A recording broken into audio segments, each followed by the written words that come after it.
Hello friends, how are you all. कैसे हैं आप लोग। उम्मीद करता हूं कि आप लोग बहुत अच्छे होंगे। फ्रेंड्स, आज हम देयर का यूज पढ़ने वाले हैं, वो भी पास्ट और फ्यूचर में। ठीक है, प्रेजेंट में हम देयर का यूज कहाँ करते हैं, कैसे करते हैं, मैं ऑलरेडी आपको पढ़ा चुका हूं। अगर जिन्होंने नहीं पढ़ा है तो प्लीज़ डिस्क्रिप्शन में इसका लिंक मिलेगा आपको, वहाँ से आप निश्चित रूप से उसे देखें और सीखें। तो चलिए फ्रेंड्स, मैं आपको सबसे पहले पास्ट टेंस में देयर का यूज कहाँ करते हैं और कैसे करते हैं। तो सबसे पहले मैं बताना चाहूँगा, for your kind information, there एक इनडायरेक्ट सब्जेक्ट है। ठीक है, डायरेक्ट सब्जेक्ट और इनडायरेक्ट सब्जेक्ट दो सब्जेक्ट होते हैं जो कि मैं पहले पढ़ा चुका हूँ। आपको आज देखना है वो वाला लेक्चर जिन्होंने नहीं देखा है। तो देयर एक इनडायरेक्ट सब्जेक्ट है और देयर का यूज हम पास्ट में कैसे करते हैं। जैसे एक कहानी था तो देयर वॉज अ स्टोरी, एक महल था देयर वॉज अ पैलेस, एक राजा था देयर वॉज अ किंग, एक नदी थी देयर वॉज अ रिवर। इस टाइप से हम करते हैं। अब मैं आपको सबसे पहले ये बताना चाहूँगा कि जो देयर का यूज है उसके साथ हम वॉज अभी हमने जो यूज किया है कि एक कहानी था तो देयर वॉज अ स्टोरी, एक महल था तो देयर वॉज अ पैलेस, एक राजा था देयर वॉज अ किंग। यहाँ देयर के साथ हमने वॉज का यूज किया है। निश्चित रूप से हम देयर के साथ वॉज का प्रयोग करेंगे, बट देयर के साथ हम वर का भी प्रयोग करेंगे। कहाँ, तो चलिए अभी सीखते हैं। आपके स्क्रीन पे ये फॉर्मूला है, देयर, उसके बाद है वॉज, उसके बाद ए और एन, उसके बाद सिंगुलर काउंटेबल नाउन और उसके बाद अदर वर्ड। इस फॉर्मूला के तहत आपको वॉज का प्रयोग करना है। निश्चित रूप से कोई भी चीज़ एक होगा उसके लिए हम पास्ट में वॉज का प्रयोग करेंगे। अब इस फॉर्मूला के तहत आप बहुत सारे एग्जाम्पल बनाएंगे। जैसे इस क्लास में एक शिक्षक था या उस क्लास में एक शिक्षक था तो there was a teacher in that class या इन दिस क्लास।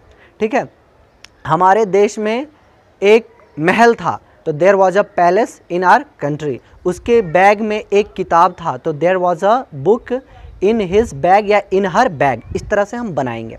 फॉर्मूला आप जो देख रहे हैं, इस फॉर्मूला के अकॉर्डिंग आप चाहे तो लाखों सेंटेंस आप क्रिएट कर सकते हैं, फ्रेम कर सकते हैं।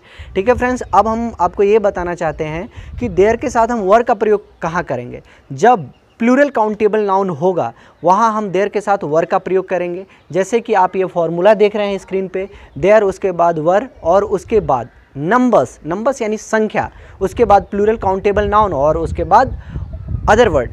ये आपका फॉर्मूला है। इस फॉर्मूला के तहत आप बहुत सारे एग्जाम्पल आप बनाएंगे। जैसे हमारे देश में बहुत सारी समस्याएं थी तो there were so many problems in our country. तुम्हारे स्कूल में बहुत सारे विद्यार्थी थे तो there were lots of student in your school. इस तरीके से हमारे देश में कई सारी नदियाँ थी, या तो कई के लिए आपको क्या यूज करना है, सेवरल। मैंने पिछले लेक्चर में बताया था। तो there were several rivers in our country. तो इस तरीके से आप दो एग्जाम्पल ज़रूर हमें बना के बताएंगे और इससे हमें पता चलेगा कि आप कितना समझ पा रहे हैं। अब मैं आपको बताना चाहूँगा फ्यूचर में हम देयर का प्रयोग कैसे करते हैं। तो देखिए, फ्यूचर टेंस में हम देयर के साथ हमेशा विल बी का प्रयोग करते हैं, शैल का यूज नहीं करते हैं। वैसे शैल और विल फ्यूचर के दो हेल्पिंग वर्ब है, बट शैल का यूज हम आई और वी के साथ करते हैं। यहाँ आपका सब्जेक्ट क्या है, देयर। हर एक केस में देयर है तो देयर के साथ हम विल बी का यूज करेंगे। फॉर्मूला आपके स्क्रीन पे है, आप इसे देखिए। देयर, उसके बाद है विल बी, और यहाँ ए एन भी हो सकता है और नंबर्स भी हो सकता है। सिंगुलर काउंटेबल नाउन भी हो सकता है, प्लूरल काउंटेबल नाउन भी हो सकता है, उसके बाद अदर वर्ड होगा। ठीक है, अब मैं एग्जाम्पल के तहत आपको बताऊँगा। मेरे गाँव में एक राजा होगा, there will be a king in my village. ठीक है, तुम्हारे स्कूल में बहुत सारे स्टूडेंट होंगे तो there will be lots of student in your school. ठीक है, इस तरीके से आप बनाएंगे सेंटेंस। बहुत सारे सेंटेंस आप फ्रेम कर सकते हैं। ये उदाहरण के लिए मैंने आपको बताया है। अब आपको खुद ही दो सेंटेंस फ्यूचर में भी बना करके हमें कमेंट करना है। ठीक है फ्रेंड्स, आपको ये चीज़ समझ में आ रहा हो तो निश्चित रूप से इस नॉलेज को आप खुद तक सीमित न रखें, दूसरों से भी शेयर करें। अगर आपको ये वीडियो अच्छा लग रहा हो तो निश्चित रूप से आप सब्सक्राइब करें और दूसरे से शेयर करें। Thank you so much, keep watching English तक।